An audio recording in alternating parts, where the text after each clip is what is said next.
दर्शकबिन नमस्कार। आज हामीसँग संवादको लागि हुन्छ राजनीतिक विश्लेषक श्याम बस्नेत। यहाँलाई स्वागत छ। नमस्कार। धन्यवाद। दुर्गा प्रसाईलाई हाजिरी जमानमा छोडियो, यो त सामान्य कुरा रह्यो दुर्गा प्रसाईको लागि। योभन्दा पनि अलि विशेष कुरा छ। दुर्गा प्रसाई र केपी शर्मा ओली बीच हिजो भेट भएकै कारण उहाँलाई गिरफ्तार गरियो भन्ने यति राजनीति वित्तमा यो कुरा चल्न थालेको छ। दुर्गा प्रसाई र केपी शर्मा ओली बीच भेटले यो सरकार किन डराइरहेको छ? यहाँबाट सुरु गरौँ। अब यो चुनाव अर्थहीन चुनाव भइराखेको छ। मैले देख्दाखेरि के छ भने यो चुनावले परिवर्तन ल्याउनुपर्ने, शान्ति ल्याउनुपर्ने, स्थिरता ल्याउनुपर्ने, त्यतापट्टि कोही पनि गएको छैन। हाम्रो दुर्गा भाइले दुईटा मेन फन्डामेन्टल एजेन्डाहरू उठाएको छ नेपालको। एउटा हाम्रो पहिचान हो। पहिचान भनेपछि हाम्रो सभ्यता, आस्था र संस्कृति, त्यसको पुनर्स्थापना हुनुपर्छ, धर्मनिरपेक्ष हट्नुपर्छ, एउटा त्यो हो। अर्को, उनले यो सहकारी पीडित, चाहे ती डिपोजिटर किन नहुन्, बचतकर्ता, चाहे ती ऋणी किन नहुन्, त्यो दुईटैको कुरा उठाएको हुनाले अहिले त्यसको जवाब नदिकन मेरो विचारमा नेपाली जनता, यहाँ जतिसुकै भिड देखे पनि, जतिसुकै मान्छेले दावा गरे पनि नेपाली जनता यो चुनावको लागि तयार छैन। पार्टी त छँदै छैन अघि। त त्यस्तो अवस्थामा यो सरकार नै यो चुनाव गराएर यही व्यवस्थालाई फेरि पुनर्स्थापित गराउने लक्ष्य लिएको छ। यसले देशलाई निकास दिँदैन भन्ने कुरा सुशीलाजीलाई राम्ररी थाहा छ। उहाँ त प्रधान न्यायाधीश भइसकेको हो नि। त उहाँलाई डर के छ भनेदेखि दुर्गा भाइको एजेन्डालाई सम्बोधन नगरिकन जनता सन्तुष्ट छैन र यो चुनावबाट विद्रोह कसैले गरेको छ भनेदेखि ओलीजी र शेरबहादुरजी नै हो मेन विरोधी। त त्यस्तोमा यो माग पुरा गर्नको लागि भनौँ न, यो अर्थहीन चुनावको विषयमा कुरा हुनु स्वाभाविकै हो। त्यसमा केही मान्नुपर्ने, डर मान्नुपर्ने कुरा छैन। डर कसैलाई छ भने सुशीलाजीलाई मात्रै छ, तपाईँ हामीलाई छैन डर। किनभने अगर दुर्गाको कुरा मान्यो सरकारले, त्यसको ग्यारेन्टी भयो भने हाम्रै देशको हितमा छ, नेपालीको हितमा छ। र यो चुनावमा त्यो नगरिकन जाने हुँदाखेरि हाम्रो अहित छ भन्ने कुरा त सबैले देखेको छ नि। त्यस्तोमा दुर्गा र ओलीको कुराले अगर डराएको छ यो सरकार र थुन्छ भनेदेखि यो सरकार पनि षड्यन्त्रमा छ भनेर हामीले बुझ्नुपर्छ नि। षड्यन्त्रको एउटा पाटो हो भनेर हामी त सुरुदेखि भनिराखेको छौँ, त्यो प्रमाणित हुन्छ। तर अब अहिले छोडेको छ। अब दुर्गा भाइले मेरो विचारमा आफ्नो जुन माग छ यसलाई अलिकता अहिलेको समय अनुकूल, अहिलेको टेक्नोलोजी अनुकूल पार्नु पर्यो। हामी पहिलो कुरा त हामी सनातनी हो होइन। हाम्रो सनातनी पहिचान कायम हुनु पर्यो यो देशमा। धर्मनिरपेक्ष आइसकेपछि यहाँ जुन रफ्तारमा, जुन स्पिडमा चर्चहरू बढ्यो, जुन स्पिडमा यहाँ क्रिस्चियनिटीमा धर्म परिवर्तन भइराखेको छ, त्यसले हामी नेपालभित्र भएका सनातनी मात्रै होइन, अरू त धर्म परिवर्तन गर्ने होइन। मुसलमानले क्रिस्चियन हुन जाँदैन। हामी नै हिन्दूहरू, सनातनीहरूलाई नै उनीहरूले धर्म परिवर्तन गराउने हो। त यो चिज र त्योभन्दा पनि अहिले डरलाग्दो के छ भनेदेखि अहिले क्रिस्चियन्सहरू भन्दा मुसलमानमा धर्म परिवर्तन गराउने एउटा होड चलेको छ।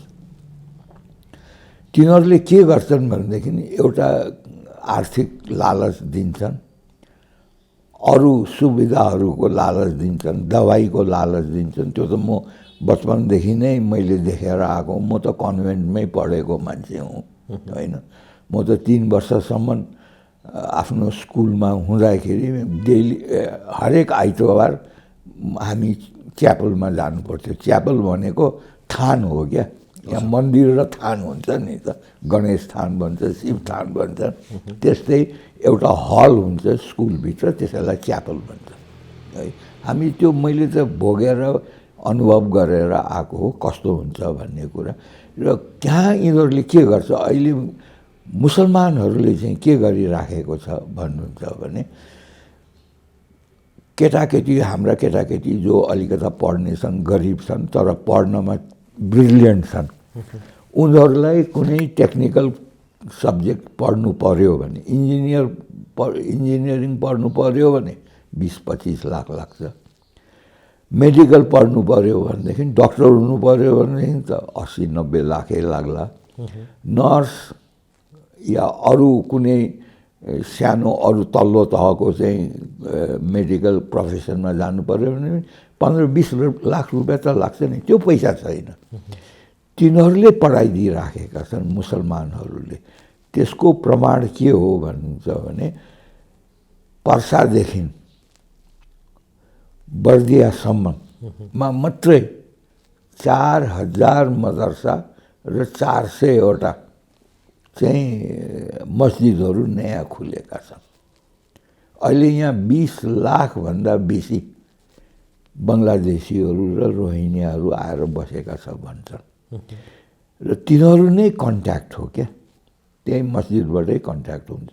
यसलाई रोकेन भने हामी सनातनीहरूको उद्गम स्थल भएको हुँदा हामी मासिँदाखेरि, यो स्थल मासिँदाखेरि करिब 2 अरबभन्दा बेसी हिन्दू र 60 करोडभन्दा बेसी बुद्धिस्टहरूको उद्गम स्थलै मासिन्छ।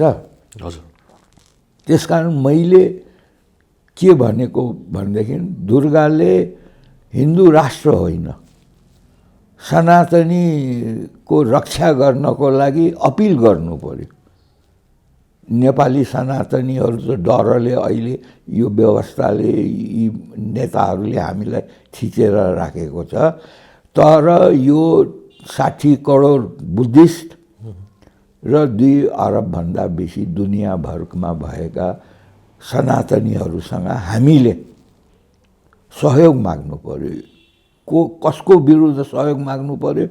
यो 12 बुँदे फाल्नलाई सहयोग माग्नु पर्यो। मैले यो चिज भन्दाखेरि हिजो मकामा फोन आयो अरे मलाई, इन्द्रेणी खबरको सन्दीप भाइले फोन गरेर भनेको, म नचिनेको नम्बर म उठाउँदिनँ, किनभने मलाई तपाईँलाई के कुराले चाहिँ फोन आयो, कहाँबाट आयो? उनीहरूले प्रेस काउन्सिलबाट। तर यो हिजोको त्यो इन्टरभ्यू हजुर इन्द्रेणीमा दिएको यही कुरा भन्दाखेरि उनीहरूलाई अब्जेक्सन भएछ। हजुर। सरकारले विदेशी सहयोग लिन हुने, जोसँग कुनै अर्को सम्बन्ध छैन, हामी सनातनीहरूको रक्षक भएको ठाउँको देशले चाहिँ हामीले सनातनीसँग चाहिँ सहयोग माग्न नपाउने के? यसैको लागि भदौ 24 गतेको 76 जनाले प्राण दिएको हो कि त्यसैको लागि यो आगजनी भएको हो? नेपालको सनातनी पहिचान, हाम्रो आस्था, हाम्रो संस्कृति मिटाउनको लागि यो चुनाव भइराखेको छ के त्यसैको लागि सुशीला चाहिँ अहिले प्रधानमन्त्री हुनुभएको हो त? यो बडा खतरनाक स्थिति हो। अब यसको अहिले अभियानको रूपमा अगाडि दुर्गा भाइ बढेका छन्। मेरो यही इन्टरभ्यूबाट दुर्गाले आफ्नो नारा चेन्ज गर्नु पर्यो, परिवर्तन गर्नु पर्यो, सनातनी हुनु पर्यो। यो नेपालको सनातनीको रक्षामा दुनियाँभरका सनातनीको संरक्षण रक्षा छ भनेर चाहिँ हामीले चाहिँ अपिल गर्न सक्नु पर्यो। र पर्सि राजा 1 गते फागुन काठमाडौँ आउँदा त्यहाँ अरू कुनै झन्डा नलाने। यसपालि सनातनीहरूले स्वागत गरौँ न राजालाई, हामी राष्ट्रिय झन्डा लानु पर्दैन। अब यो अन्तर्राष्ट्रियकरण हुन्छ। अस्ति 5-6 महिना पहिले प्रयागराजमा जब कुम्भ मेला लाग्यो, हो कि होइन, 12 वर्षमा एकपल्ट लाग्ने कुम्भ मेला लाग्यो, त्यो मेलामा 67 करोडभन्दा बेसी दुनियाँभरका सनातनीहरूले आस्थाको डुब्की लगाए। त्यो 2024 को आम चुनावमा भारतमा खसेको भोट भन्दा 3.5 करोड बेसी छ। 24 करोड भोट खसेको हो जम्मा भारतमा, भारतभरिको। त्यहाँ सनातनीहरू आए 67.5 करोड। हेर्नुहोस्, जब आस्थाको लागि डुब्की लगाउन आउँछ भने हामी सनातनीलाई बचाउन यी सनातनी आउँछन्। भारत सरकारले त्यसलाई समर्थन गर्न कर लाग्छ। चाइनाले पनि, सरकारले पनि हामीलाई बचाउन कर लाग्छ। त्यसैले यहाँ शान्ति र स्थिरता आउँछ। यहाँ सनातनी राष्ट्र नभइकन यहाँ शान्ति स्थिरता आउँदैन। हाम्रो देशको सभ्यता, आस्था र संस्कृतिमा माथि यिनीहरूले यो 20 वर्षदेखि प्रहार गरिराखेका छन्। आज सिटिङ प्राइम मिनिस्टर, धर्मनिरपेक्षको बहालवाला प्रधानमन्त्री 5 स्टार होटलमा गएर होली वाइन खान्छ र गर्व गर्छ। आज सनातनीको रक्षा गर्छु भनेर अहिले नयाँ पार्टी आएको छ, तर सनातनीको रक्षा गर्ने हो भने र 75 लाख बचतकर्ताको पैसा दिने हो भने, गरिबको कल्याण गर्ने हो भने यो त चुनावको एजेन्डा हुनु हुँदैन। यो हाम्रो राष्ट्रिय एजेन्डा हो। राष्ट्रिय एजेन्डामा तिमीहरू किन सहमति गर्दैनौ? र तिमीहरू विकासका तिमीहरूको आफ्नो आफ्नो मोडल, त्यसमा चाहिँ चुनाव लड न। हाम्रो छातीमाथि टेकेर तिमीहरूले शासन गर्न पाउँदैनौ, त्यो हामी दिँदैनौँ। चाहे मलाई लगेर थुनुहोस्, चाहे जेसुकै गरोस्, हामीलाई नेपाल बचाउनु छ। हामीलाई बालेनलाई जिताउनु छैन, हामीलाई ओलीलाई हराउनु छैन, हामीलाई गगनलाई जिताउनु छैन। हामीलाई नेपाल बचायो भनेदेखि यस्ता बालेन थुप्रै आउँछन्, यस्ता गगन थुप्रै आउँछन्। यो नेपाल बचेन र टुक्रा टुक्रा भएको देश भयो, नेपाल भयो भने बालेनका छोराछोरीले नेपालमा बस्दैनन्। त्यो त हामीले देखिसकेका छौँ। हामी चाहिँ कहाँ जाने? यो एउटा राष्ट्रिय समस्या छ हाम्रो। जस्तै श्याम सर, अब यहाँ मैले अलिकति कुरा जोड्न चाहेँ। जस्तै अस्ति जुन सुशीला सरकारले महावीरको 3टा एकदम राम्रो जायज देशको हितको लागि थियो, मैले त्यो पास गर्न सकिनँ भनेर उहाँले भनिसक्नु भएको छ। यही अन्तरालमा दुर्गा प्रसादले राखेको जुन माग उहाँले सम्बोधन गरे भनेर भन्नुभयो नि, यो कसरी सम्भव भयो? उहाँको चाहिँ जुन जायज माग सम्बोधन गर्न नसक्ने महावीर पुनको, उहाँ हुनुहुन्थ्यो शिक्षा मन्त्री, तर दुर्गा प्रसादको माग चाहिँ सम्बोधन गरेँ भनेर भन्नुभयो। कसरी गरे भन्नुभयो? कसरी गरे? यो कसरी पत्याउन सक्छ? यो पत्याउने भएको भए दुर्गा किन बौलाएर हिँड्थ्यो सडकमा? त्यो हुँदै होइन नि। यो तपाईँले बडा राम्रो प्रश्न उठाउनु भयो। उहाँले मैले गर्न सकिनँ भन्नुभयो, कानुन बनाउन सकिनँ भन्नुभयो, तर राष्ट्रहितमा छ पनि भन्नुभयो नि त, हो कि? तर आजको पेपरमा यही सरकारले यो सिनियर सिटिजनहरूको विषयमा एउटा कानुन बनाउँदैछ। त्यो कानुन बनाउन सक्ने के अरे महावीर पुनको चाहिँ बनाउन नसक्ने हो भने त्यहाँ गम्भीर प्रश्न छ नि यसमा। यो भोटको लागि बनाउँदैछन्। सिनियर सिटिजनको लागि एउटा कानुन नयाँ बनाउँदैछन् भने कसको लागि बनाउँदैछन्? भोटको लागि। यो सरकार कसको? यो त बालेनकै सरकार हो, होइन। यहाँ यो सरकार केमा लागेको छ भने कसरी बालनलाई प्रधानमन्त्री बनाइदिउँ, बहुमतको बनाइदिउँ। विदेशी शक्तिको पनि चाहना त्यही हो। हजुर। अस्ति किन सिधै बालनलाई चाहिँ सुशीलाको ठाउँमा प्राइम मिनिस्टर बनाइएन भनेदेखि त्यसलाई चाइना र भारतले विरोध गर्छ भन्ने अमेरिकालाई थाहा थियो। अब चुनावबाट ल्याइदियो भनेदेखि त भारत त डेमोक्रेटिक कन्ट्री हो, अनि तिमीहरूले विरोध गर्न पाउँछौ भनेर भारतलाई त्यो दबाब दिनको लागि यो चुनाव गराएको। यो चुनाव अर्को लागि गरेको न। सुशीलाजी आफै आफ्नो कुरा काट्दै हुनुहुन्छ नि।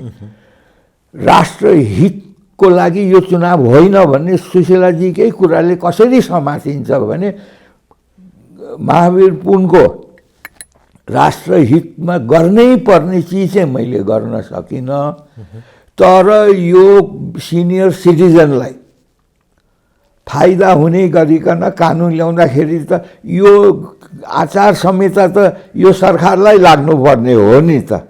यो कानुन ल्याउन पाइन्छ, भोटलाई असर गर्न पाइन्छ, आफू चाहिँ आचार संहिता उल्लङ्घन गर्ने। अनि देशको समस्या चाहिँ एउटा सर्वपक्षीय भेला किन बोलाउन नसक्ने? अगर 24 गते साँच्चै देशमा परिवर्तन आएको थियो र षड्यन्त्र होइन भने पहिलो काम सुशीलाको, उहाँ त प्रधान न्यायाधीश भइसकेको मान्छे हो नि, उहाँलाई कानुन देशको परिस्थिति थाहा छैन भन्ने कुरा होइन नि। न्यायाधीश भनेको उसले हरेक क्षेत्रको अनुभव हुन्छ, किनभने उसलाई हरेक क्षेत्रको चाहिँ मुद्दा आउँछ।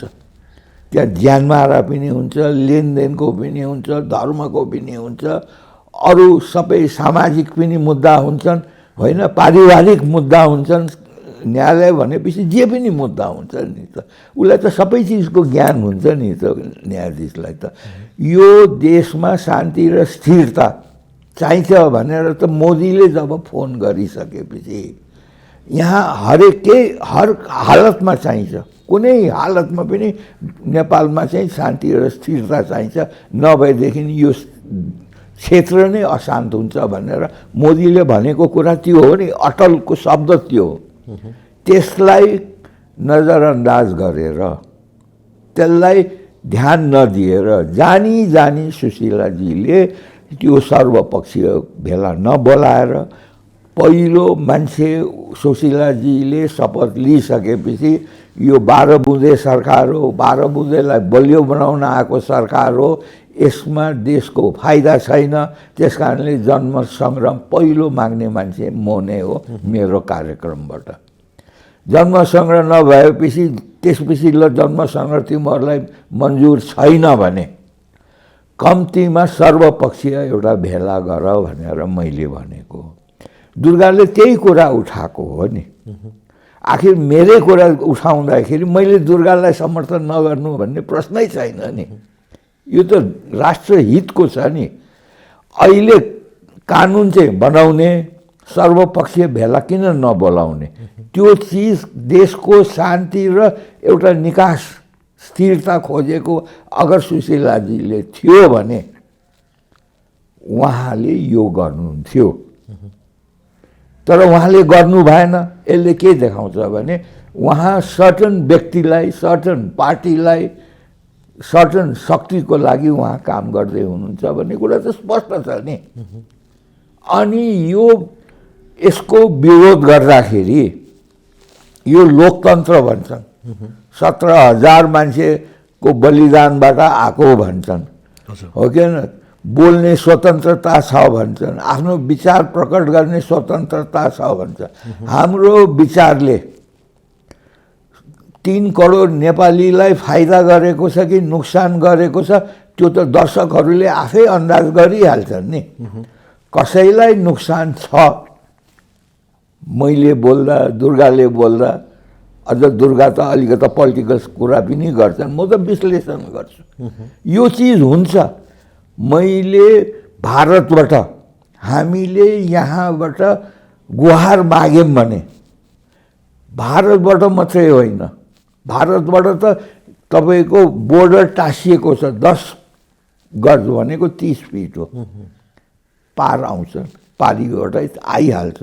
एउटा भगुवा झन्डा, हामीले नेपाली झन्डाको लागि हामीलाई नेपाललाई बचाउने होइन, हाम्रो आस्थालाई बचाउने, हाम्रो सभ्यतालाई बचाउने, हाम्रो संस्कृति उनीहरूकै संस्कृति हो। आओ भन्न पाउने कि नपाउने, उनीहरू आइदियो भनेदेखि मेरो इन्टरभ्यू चाहिँ डिलिट गर भनेर भन्न मिल्छ कि हामी सनातनी होइन, सनातनीलाई चाहिँ हामी चाहिँ के अरे आमसभा गर्न दिँदैनौँ या सहयोग माग्न दिँदैनौँ भनेर भन्नु पऱ्यो नि यो सरकारले।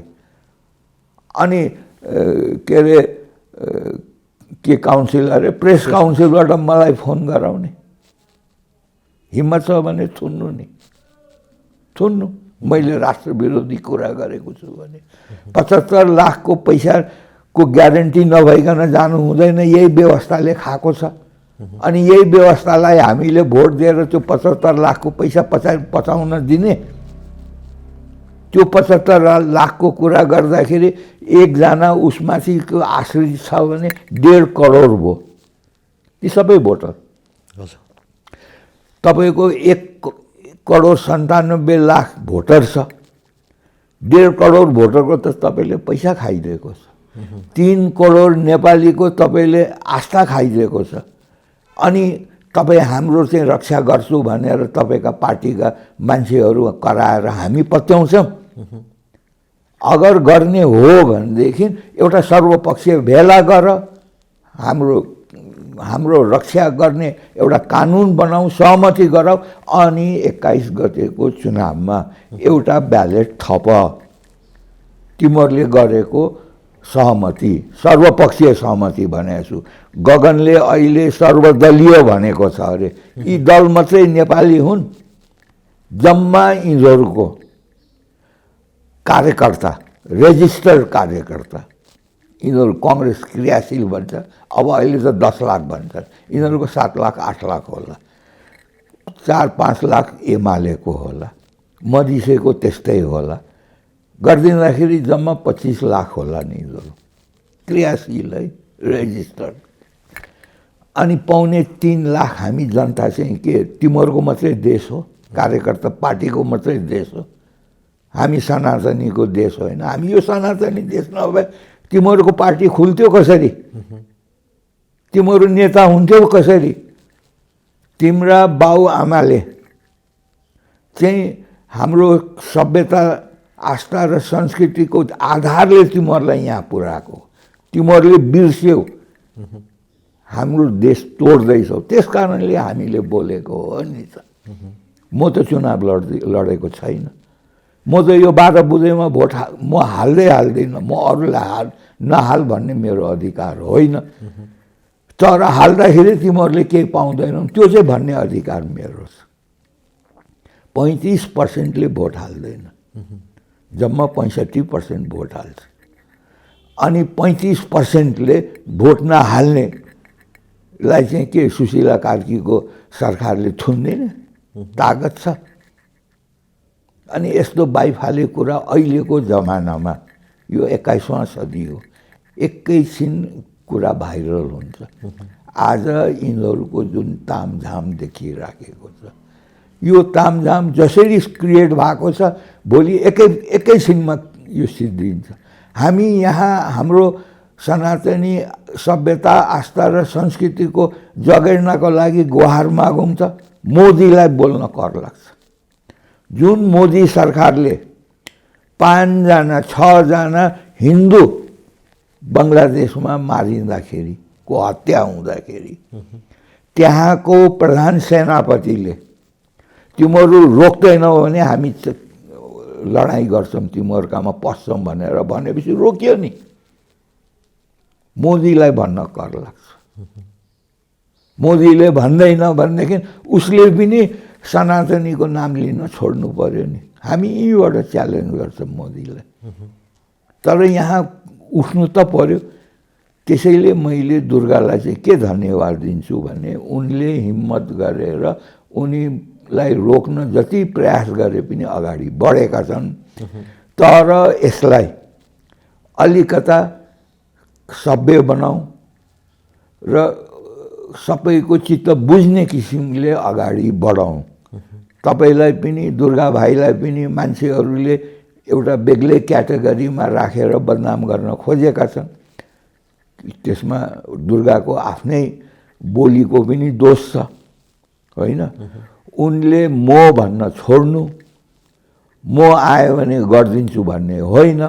उनले सनातनीहरूको रक्षा मात्रै गराइदिए भनेदेखि उनको जीवन त पार भइगयो नि। त्योभन्दा के चाहियो उनलाई?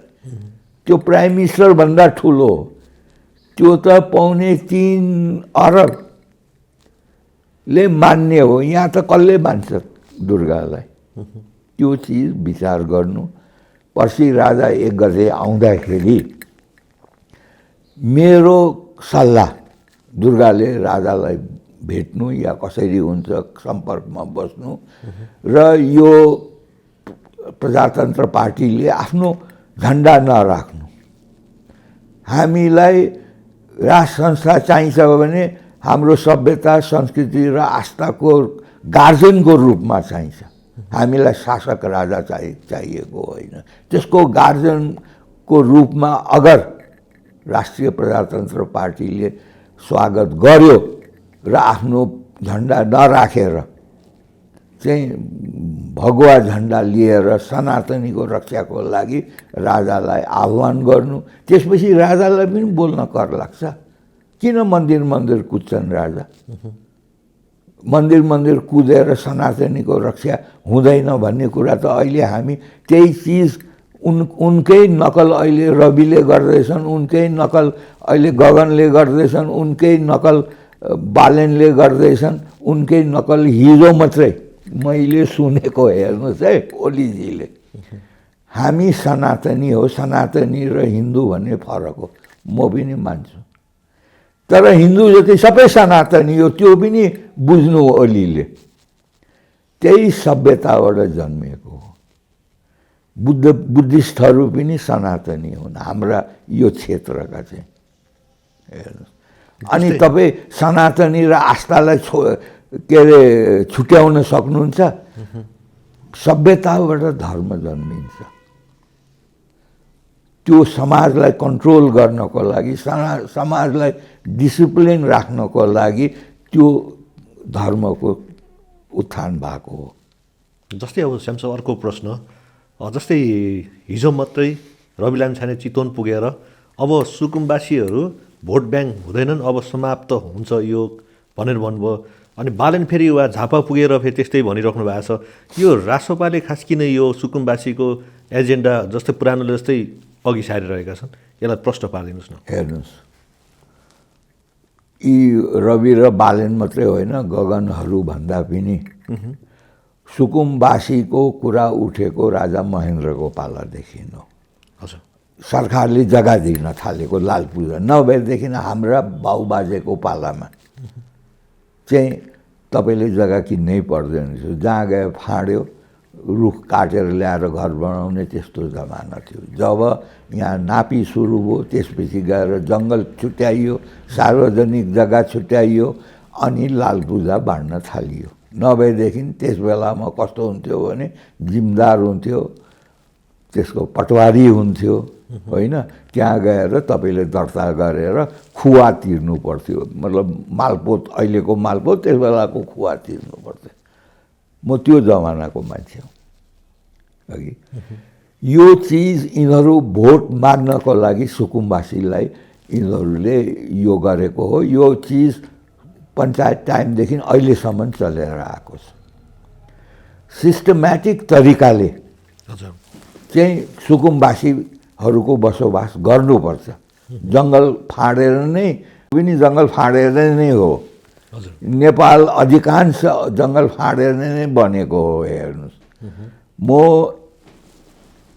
केटाकेटी हुँदाखेरि तपाईँ इटरी त जानुभएको छ नि।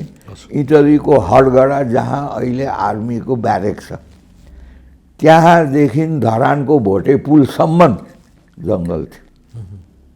अहिले छ त? छैन नि। आखिर जङ्गलबाटै बस्ती बस्छ। माथिबाट बाहिरबाट त तपाईँ चामल ल्याएको जस्तो गरेर खान त सक्नुहुन्न, जमिन त त्यहीँकै हुन्छ नि त। यो भोट लिनको लागि हो अघि। र अहिले चुनाव अगाडि भनेर यिनीहरूले जस्तो किसिमको क्रेज क्रिएट गरेको छ, यसले तपाईँ हेर्दै जानुहोस्, केही नभए पनि 5 वर्ष बालेन र रविको सरकार भयो भने 10% जङ्गल सिद्धिन्छ। 10% जङ्गल सिद्धिन्छ। के छ, एउटा कागज बनाउनु त हो नि। हामी पहिलेदेखि बसेको सुकुम्बासी भनेर कागज बनायो, भट्टाभट लाल पूर्जा हुन्छ। त्यसले के गर्छ भने, ठिक छ जग्गा दिनुपर्छ, दिनु, सुकुम्बासीलाई दिने हो। तर अहिलेसम्म कुनै सुकुम्बासीले खास पाएको छैन। जुन जुन ठाउँमा गएर फाँडे, त्यहाँ बसेपछि गएर सरकारले त्यहाँ लाल पूजा दिँदाखेरि त्यो मात्रै सुकुम्बासीले पाएको हो। पहिलो कुरा त जो गरिब छ, वास्तविक सुकुम्बासी, त्यो गएर त्यहाँ बस्नै सक्दैन। त्यहाँ बस्न पनि पैसै लाग्छ गणेश भाइ, मलाई पुग्दैन त्यहाँ अघि। त त्यो गर्दाखेरि यो एउटा ठुलो षड्यन्त्र हुनसक्छ। यसले जङ्गल पनि मासिन्छ, जग्गा पनि सिद्धिन्छ र भोलि गएर भूक्षय पनि हुन्छ। अगर जग्गा बाँड्नु छ, सक्कली सुकुम्बासीलाई बसोबास गर्नु छ भने अहिलेको नयाँ सिस्टम अनुसार तपाईँले चाहिने जति सुविधा छ त्यो सबै दिन सक्नुपर्छ। अनि बस्ती बनाउनुहोस्, त्यहाँ एप्रोच रोड लगाउनुहोस्, अनि तपाईँ त्यहाँ बनाउनुहोस्। जस्तै राज्यले यो वास्तविक सुकुम्बासी चाहिँ किन पहिचान गर्न सकिरहेको छैन? उनीहरूकै मान्छेलाई दिनुहोस्, त्यसैबाट पैसा कमाउ। तपाईँ एउटा कुरा भन्नुहोस् न, अहिले बालेन र रविको